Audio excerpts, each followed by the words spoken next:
कठिन परिस्थितियों में ही हम अपना सर्वश्रेष्ठ कार्य कर सकते हैं।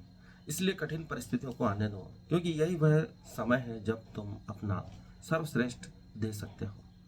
कृष्ण का पूरा जीवन कठिन परिस्थितियों में ही बीता और उनसे उत्कृष्ट जीवन इस पृथ्वी के इतिहास में आज तक नहीं हुआ, क्योंकि उन्होंने कठिनाइयों को स्वीकार किया और उस पर सीढ़ी बनाकर आगे बढ़ते गए। पुराना ज्ञान किसी को नहीं चाहिए। जो जिसका अनुभव है उसको उसी प्रकार से उद्घाटित करता है तो वह लोगों को समझ में आता है। कृष्ण ने वैसा ही किया, पुराने ज्ञान को अपने अनुभव से गीता के रूप में प्रस्तुत किया। सबके मन की अपनी अवस्था होती है, वह ऊर्जा की अवस्था होती है कि वह किस स्तर पे है।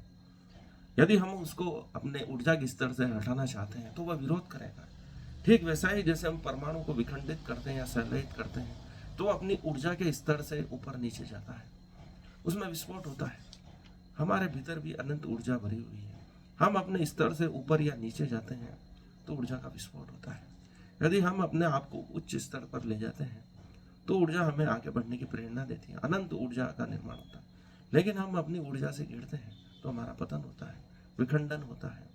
इसलिए सूर्य में ऊर्जा का संलयन हो रहा है, वह अपनी ऊर्जा का विस्तार कर रहा है, लेकिन परमाणु विस्फोट विखंडन करता है, विनाश करता है। यही मनुष्य की दशा है कि वह अपना आप को किस अवस्था में रखना चाहता है।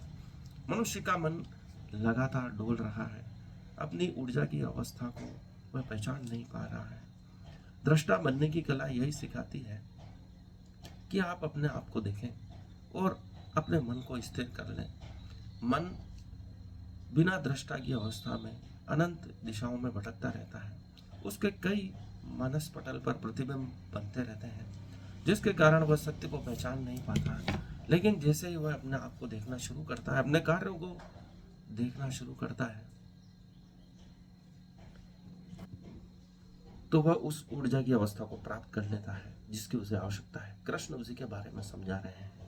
इसी कारण कृष्ण दृष्टा बनने के लिए ज्यादा जोर देते हैं, ताकि मनुष्य उस अवस्था को प्राप्त कर सके जिसे दृष्टा कहा गया है।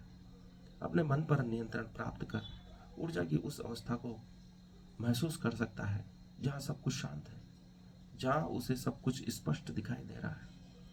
कृष्ण अर्जुन से यही चाहते हैं कि वह स्थिर प्रज्ञ हो जाए, अपनी प्रज्ञा को भी देखे, अपने स्वयं को भी देखे, अपने कर्म को देखे कि वह किस दिशा में जा रहा है।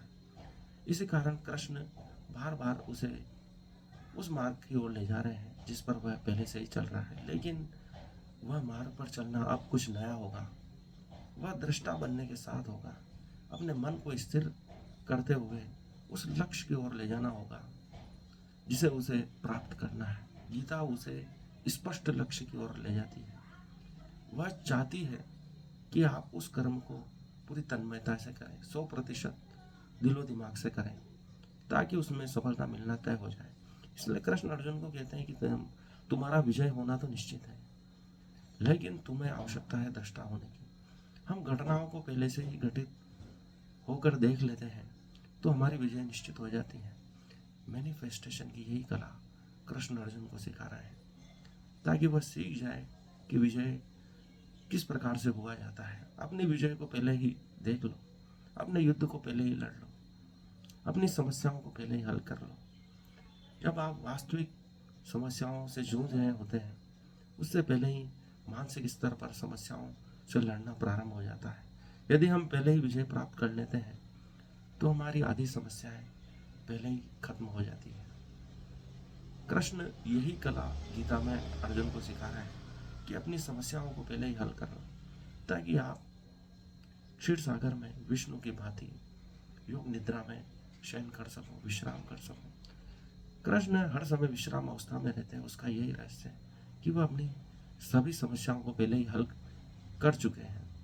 इसलिए कृष्ण अर्जुन से कहते हैं कि यह महाभारत का युद्ध पहले ही हो चुका है, ये सभी पहले ही मारे जा चुके हैं, तुम्हारी विजय पहले ही हो चुकी है। तो उसका तात्पर्य इतना ही है कि यह युद्ध मानसिक स्तर पर पहले ही लड़ा जा चुका है कि कौन सी योजना कब बनानी है, किस प्रकार से समस्याओं को हल करना है, वह पहले ही जान लिया गया है। कृष्ण ये सब बातें पहले ही जानते हैं। वही कला कृष्ण अर्जुन को सिखा रहे हैं ताकि वह भी विजय हो सके युद्ध करने से पहले ही।